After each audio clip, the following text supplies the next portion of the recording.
नमस्कार, मैं जितेंद्र चतुर्वेदी। यह राहुल गांधी की बड़ी हार है और इसका सीधा प्रमाण मावलंकर हाल का प्रलाप है। वहां जिस तरीके से राहुल गांधी ने व्यवहार किया और जो कुछ बोला वो दरअसल किसी भी नेता प्रतिपक्ष को शोभा नहीं देता है।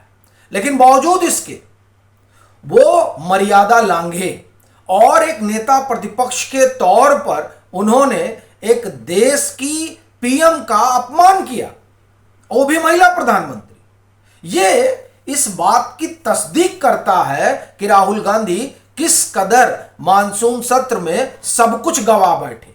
क्योंकि एक विमर्श गढ़ा जा रहा था इस बात को लेकर कि मोदी शाह डर गए हैं और इसलिए वो लोकसभा में नहीं आ रहे, सदन में नहीं आ रहे।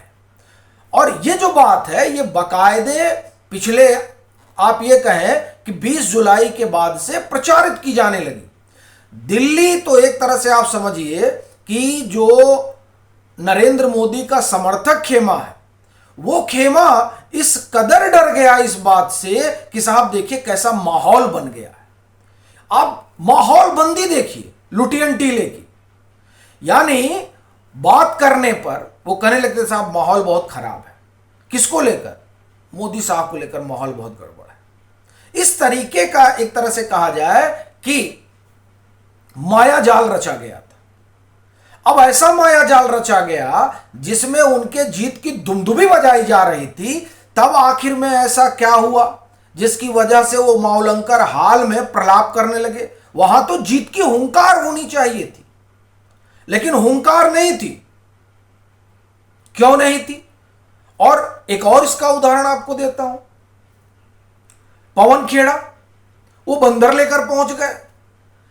भाई अमित शाह ने और प्रधानमंत्री नरेंद्र मोदी ने इन लोगों को मदारी बनाकर छोड़ दिया है।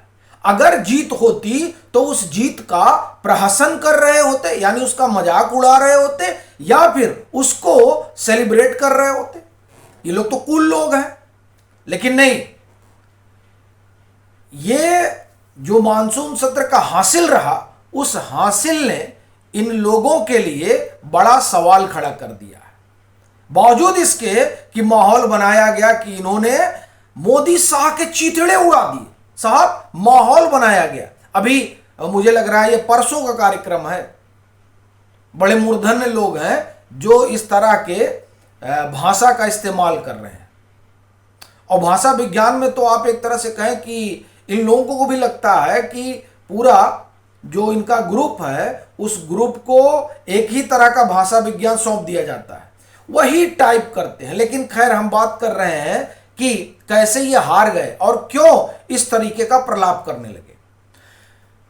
देखिए एक विमर्श खड़ा किया जाने लगा कि झुकने वाला और झुकाने वाला चाहिए, झुकती है दुनिया झुकाने वाला चाहिए, कुछ ऐसा गाना है ना। धर्मेंद्र प्रधान का जब इस्तीफा हुआ तो उस इस्तीफे को इस तौर पर पेश करना था कि साहब ये राहुल गांधी की वजह से हुआ है, ठीक है। लेकिन उसको ये लोग स्थापित नहीं कर पाए तो अमित शाह को निशाने पर लिया गया कि चलो ये जो लाठीचार्ज हुई है, इस लाठीचार्ज को, ये जो पैलेट गन चली है, इसको इतना बड़ा मुद्दा बना दिया जाए कि अमित शाह को आना पड़ जाए। और अमित शाह सदन में अगर जवाब देने के लिए आ जाते हैं तो ये राहुल गांधी की बड़ी जीत होगी। लेकिन यही वो मात खा गए और यहीं से प्रधानमंत्री नरेंद्र मोदी और अमित शाह ने संदेश साफ कर दिया। जो बात राजनाथ सिंह ने कही थी उसे अक्षरशः सही साबित किया कि यहां यूपीए की तरह इस्तीफे नहीं होते हैं। यानी आप अनर्गल प्रलाप करिएगा तो हम इस्तीफा नहीं ले लेंगे। जिस धर्मेंद्र प्रधान के इस्तीफे की बात की जा रही है वो इसलिए लिया गया क्योंकि बच्चे चाहते थे। अच्छा क्या होता है ना, बच्चे कई बार जिद करने लगते हैं मुझे चांद चाहिए, तो कहा जाता है चलो ठीक है लाके तुमको चांद दे रहे हैं। यानी बच्चों की जिद पर वो काम हुआ है, वो राहुल गांधी के कहने पर नहीं हुआ है। इसीलिए राहुल गांधी दबाव बनाते रह गए और उनका पूरा तंत्र माहौल बनाता रह गया। लेकिन केंद्रीय गृह मंत्री अमित शाह और प्रधानमंत्री नरेंद्र मोदी सदन में नहीं आए। यह आप उसको लेकर बड़ी आलोचना भी हुई, हमने भी की कि नहीं आना चाहिए था, उनको जो है जवाब देना चाहिए था। लेकिन राजनीति में कई बार क्या होता है कि विमर्श बड़ी बात होती है और पूरा पॉलिटिक्स जो है विमर्श पे चलता है, उसमें सही गलत तो कुछ होता नहीं है, सिर्फ विमर्श होता है। तो उस ऑप्टिक्स के लिहाज से राहुल गांधी जहां थे वहीं आज भी खड़े हैं, बावजूद इसके कि उनकी पूरी टोली जो है वो हुआ करके बता रही कि नहीं साहब जो है राहुल गांधी ने पूरा उलटफेर कर दिया। कोई उलटफेर नहीं हुआ। यह बात पीएम ने और एचएम ने साबित कर दी कि बच्चे कह रहे थे इसलिए हमने कर दिया, और आपके कहने पर नहीं। यह बात बहुत लाउड एंड क्लियर संदेश दे दिया गया है। अच्छा, दूसरा क्या हुआ, राहुल गांधी माइलेज लेना चाह रहे थे। अच्छा, वो माइलेज भी इन्होंने ध्वस्त कर दिया। कैसे ध्वस्त कर दिया?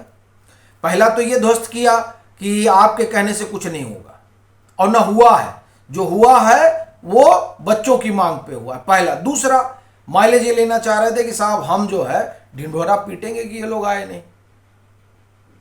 लेकिन करीने से अमित शाह सत्र खत्म होने के 2 दिन पहले, 3 दिन पहले आ गए, और 4-5 दिन पहले से किरण रिजिजू को लगा दिया कि जरा बात कर लो इन लोगों से कि हम जवाब देना चाहते हैं। अब आप देखिए मजेदार चीज, हम जवाब देना चाहते हैं, इन लोगों से बात कर लीजिए। अच्छा, केंद्रीय गृह मंत्री को इस बात का पूरा भरोसा था कि राहुल गांधी तैयार नहीं होंगे। क्यों नहीं तैयार होंगे? क्योंकि जिस पैलेट गन को लेकर ये लोग बवाल काट रहे हैं, जिस लाठीचार्ज को लेकर ये लोग बवाल काट रहे हैं, दरअसल उस बाबत तमाम ऐसे वीडियोज हैं जो वीडियो सदन के पटल पर रखे जाते, उसे पब्लिक नहीं किया जा रहा है, लेकिन सदन के पटल पर रखा जाता कि पैलेट गन चली तो क्यों चली। जो आप एक तरह से कहें कि रिटायर्ड अधिकारी है, और कई पत्रकार जो होम मिनिस्ट्री कवर कर रहे हैं, उन लोगों का यह कहना है कि ऐसे ऐसे वीडियो हैं जो अगर सरकार पब्लिक कर दे तो सेंटीमेंट बदल जाए लोगों का। क्या किया है वहां पर मौजूद लोगों ने? भाई बच्चे तो आए थे, अपना चले गए। वो जो बच्चों के कंधे पर सवार होकर आए थे, उन लोगों ने किस तरह का उपद्रव किया है और किन परिस्थितियों में पैलेट गन चलाना पड़ा। उस अभी देखिए पीछे एक वीडियो आया था जिसमें ये सीजीपी वालों की कलई खुल रही थी। उनसे दिल्ली पुलिस कह रही थी कि भैया कहाँ है तुम्हारे वॉलंटियर, भाई कैसे भीड़ संभालोगे, कितने लोग आ रहे हैं। ये वीडियो जारी हुआ था और इस वीडियो से साफ हो गया था कि दिल्ली पुलिस कोऑर्डिनेट करना चाह रही थी, सूचना लेना चाह रही थी कि भाई बताओ कैसे तुम व्यवस्था करोगे, लेकिन ये लोग अंधेरे में रखना चाह रहे थे, ये लोग कुछ साझा ही नहीं करना चाह रहे थे। जाहिर सी बात है इनका इरादा नेक नहीं था। अगर इरादा नेक होता तो ये बताते कि हाँ ये हमारे वॉलंटियर हैं और इतने छात्र आ रहे हैं। इन लोगों ने कोई जानकारी साझा नहीं की, और जब ये वीडियो सामने आ गया तब समझ में आया कि ये किस इरादे से जंतर मंतर पर बैठे थे। कहा गया ना छात्र तो बहाना थे। देखिए छात्र नाराज है नीट की वजह से, और भी कई चीजें हुई हैं जिसकी वजह से वो नाराज हैं, और उस नाराजगी को ये लोग अपने लिहाज से आगे ले जाना चाह रहे थे। तो वो वीडियो ये बता रहा है। इसी तरह के कई वीडियो हैं जो ये बताते हैं कि किस तरह से इन लोगों ने खिलवाड़ किया, यानी सीजीपी वालों ने, और उस खिलवाड़ की वजह से क्या क्या हुआ। तो जब इनको समझ में आ गया कि साहब ये सारी बातें आएंगी, तब ये अड़ गए कि नहीं नहीं नहीं नहीं नहीं नहीं नहीं, हम लेक्चर नहीं सुनेंगे। क्यों? क्योंकि जब सदन में बैठते तो बहस होती तो सब कुछ रखा जाता, और यह भी बताया जाता कि कैसे एक दौर में पॉलिसी पैरालिसिस का एक तरह से कहा जाए कि कालखंड था। और यह भी बताया जाता, वो स्वर्ण मंदिर की घटना याद दिलाई जाती जिस घटना में पुलिस के बड़े अधिकारी की हत्या कर दी गई। अब उस पर एक्शन क्या लिया जाए यह तय करने में 2.5 घंटे लग गए।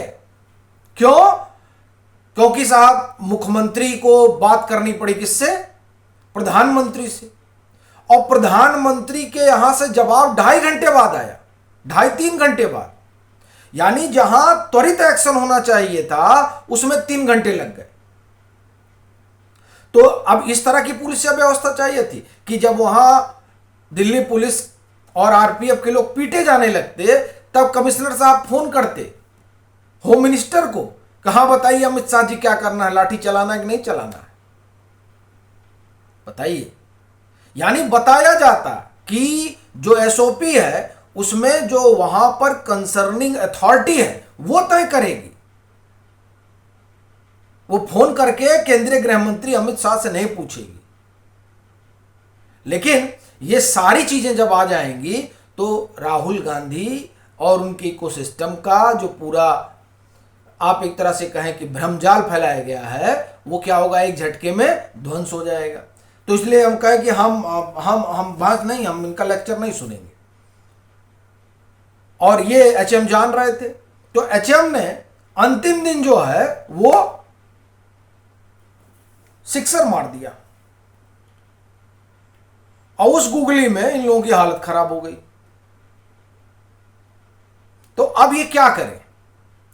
एक तो ये स्थापित हो गया कि तुम्हारे कहने से कुछ नहीं हुआ है, और दूसरा ये हो गया कि साहब हम तो जवाब देना चाह रहे थे, यही लोग भाग रहे थे। तो अब आप समझिए कि ये दोनों घटनाएं इस बात का सीधा प्रमाण है कि किस तरीके से राहुल गांधी एक तरह से कहा जाए कि औंधे मुंह गिर पड़े।